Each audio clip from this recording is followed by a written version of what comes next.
Welcome to round 9 of the Zurich 1953 chess tournament coverage. Today we're going to be looking at what I thought was the most exciting game of this round, which was Stahlberg against Taimanov. And we're going to look at this from Black's perspective. This game really teaches you how to attack on the queen side.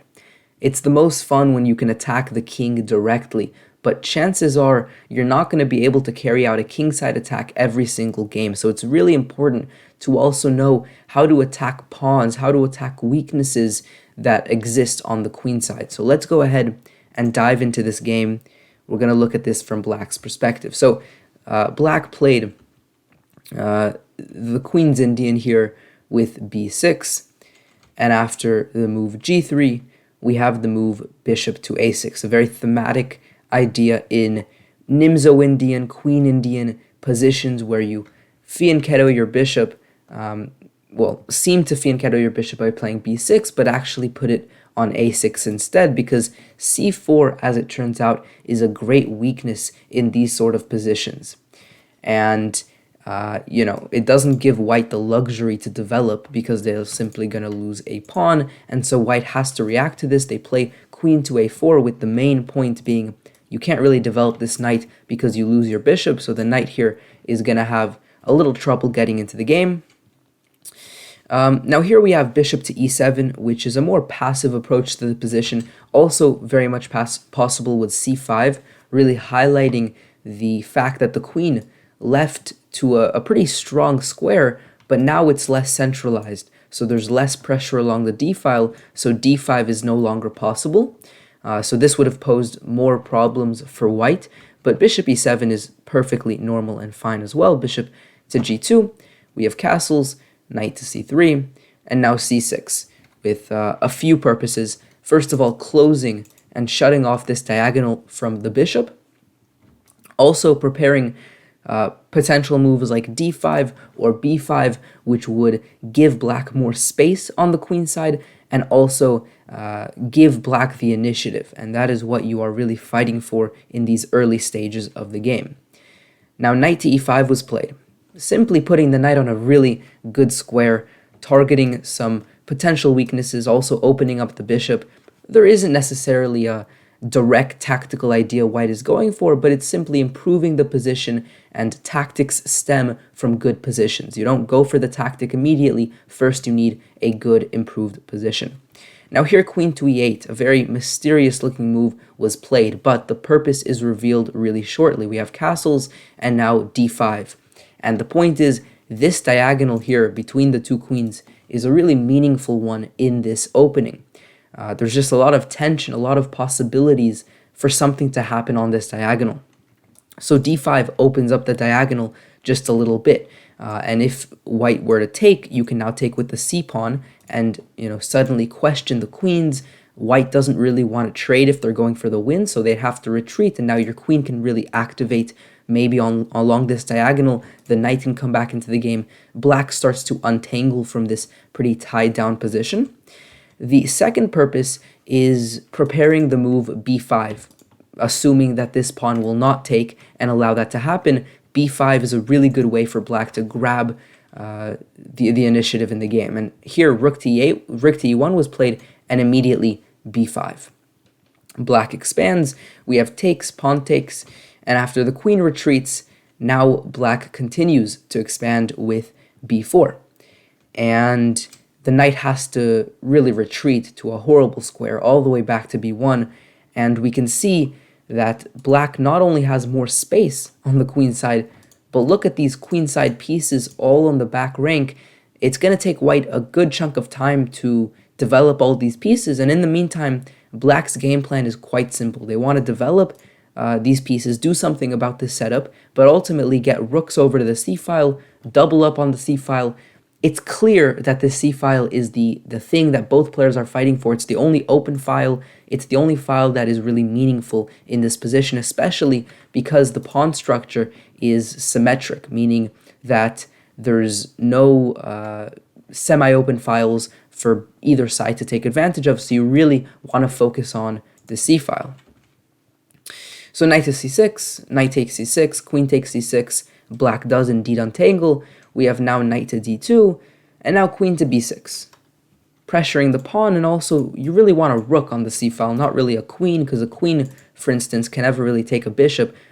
You prefer your worst pieces to be the first ones attacking, typically. So here e3 was played, which really is not a great move.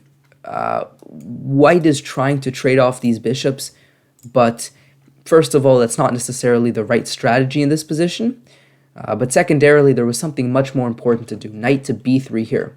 Blockading this pawn, stopping it from pushing, and also just controlling more squares. Then the knight also moved away from the bishop. The bishop can develop, the rook can come in, and white will start to untangle from this really sad, depressing position that their pieces find themselves in. But e3 doesn't address this issue of development, and after rook c8, bishop f1, the bishops can come off, but it's not even clear who that benefits, because white is left with just enormous holes on the king side. Now, white's claim was that this bishop is more powerful than this one, and that might be true. I mean, this bishop is sort of staring into dust right now, whereas this one holds a lot of very nice squares. However, the second you trade off this bishop, you lose all of these defensive possibilities on the king side, and you're going to see later in the game that could come to bite white. And so, rook to c6, we have this exchange, and now knight to f3, rook c8, and it's clear black is just fighting for the total win here. I mean, the rooks are so powerful, they're going to infiltrate along this c-file. Black has gotten everything they wanted, and white is really struggling here. Queen b3, blockading the pawn with the queen, but after knight e4, the knight becomes super powerful, and now knight d2, the knight has to retreat in order to take care of this really powerful knight. Again, a really sad move to make, because you're not addressing this huge issue that you have with this bishop on c1. Now we get to the really interesting part of the game, so go ahead and stop here and think, what would you do as black? White is clearly trying to take here, destroy the pawn structure, and then try to untangle. So what are you going to do about that? Now, a lot of people with good tactical vision will see this nice combination. Rook takes c1, rook takes c1, and now knight takes d2, and black gets two pieces for the rook. I mean, we can trade here, it doesn't matter. The end result is the same. Black has two pieces for a rook. And sure, after something like queen d1, knight c4, or e4, black is definitely better, fighting for a huge win, but it will take a lot of conversion, and it's definitely still a fight. Instead, black found a much better move, the move rook to c2. And we can kind of try to conceptualize this pretty easily. This bishop is actually a bad piece for white.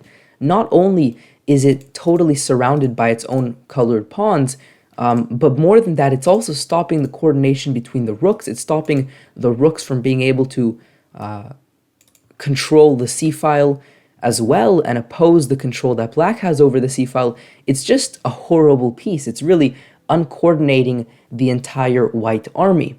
So you don't want to take it. You don't want to relinquish white of this horrible piece.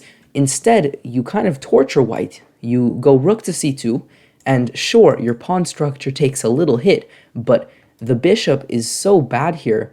It can't develop because you take it. It can't develop here. It can't develop anywhere else because this pawn is blocking it. It's just, it's perhaps even worse than a pawn because it's stopping the rooks from coming as well. Now you might be wondering, in the meantime, while white tries to untangle, what is black's main plan? What are they going to be able to do in this position? Because it kind of seems like they've come to a standstill. Can black really make much progress? Well, black has done everything they can on the queen side. They've taken full control over the c-file, gotten a huge amount of space with this pawn. The bishop is really nice also, supporting both sides of the board. It seems like black's done all of the progressive moves and plans that they can try to go for. You know, and perhaps you can also imagine this pawn coming up, but I don't know how fruitful that will be because all you're doing is attacking the queen. At this point, it's time to transfer the attack, a really important concept. We've really done almost everything we can on the queen side, so now we move over to the king side where, well, white is left with a huge amount of weaknesses. Remember when they traded off their bishop? They were playing to take away control from the queen side, but now they're left with a huge mess on the king side, and this is what black is now playing for. So after the move a3, we have h5, and after d5, we have rook to c4, rook to d1, and takes, and now bishop tries to develop, but the queen can come in, and the game plan is super simple when you have such an exposed king. Queen to f6, queen to f3, h4, h3, queen to g2 checkmate. Not that difficult, and it's basically what black needs to go for. And again, look at the passive nature of these pieces. You might think, okay, they untangled, they all kind of developed, but that's not even really the case. The bishop's not really doing anything aside from attacking a pawn, but more importantly, these rooks are not doing anything. One is just defending, the other one is defending a bishop. The bishop actually can't also move because then f2 hangs, so that's an important detail to notice. White is still totally tied down in this position. Now, unfortunately, after h4, queen to a4, black made a slight inaccuracy with the move queen to f5. I'm not exactly sure what their idea was. The queen on f5 doesn't really do anything extra than it would on f6, and much better was just the immediate queen to f3. Going for h3 and again mate on g2, you can't really ever take. It exposes your king way too much, and then, you know, after takes, the game plan again, really easy. The rook's gonna come in, the king is just gonna, there's no way to defend the king. Again, it's left with 0 pieces here. Imagine how amazing it would be if the bishop was on g2, but that's the downside of trading it off. So that would have been the best way to continue, but queen to f5 is okay as well, because then after you defend over these back rank checks with bishop to f8, now you go g5, launching your pawns over, and after takes, again, the king is totally exposed, so the only thing white can do here is go for the trade of queens, which leaves them in a horrible position. And if we evaluate this, you might think, okay, the queens went off, so maybe the attack fizzles out and white is okay, but that's not the case at all. The activity of these rooks and the huge pawn mass that exists give black a huge edge even in an endgame like this. And unfortunately, after d4, and then the rook gets kicked away, and then f5, you can see this pawn mass is basically unstoppable, while this pawn mass is nowhere near promoting, and it's also doubled, so it's really hard to make progress with that. So black is just much, much better. A very nice maneuver here as well. You know, you've done the most you can on the c-file, now you want to infiltrate on the second rank. And after white goes ahead and trades one pair and then tries to defend, the rook attacks the pawns from behind, takes one of them, and then, unfortunately, there's a very nice combination here, e3. White ended up resigning here because of the inevitable after pawn takes. There's this beautiful rook to b2, and the bishop is pinned and lost.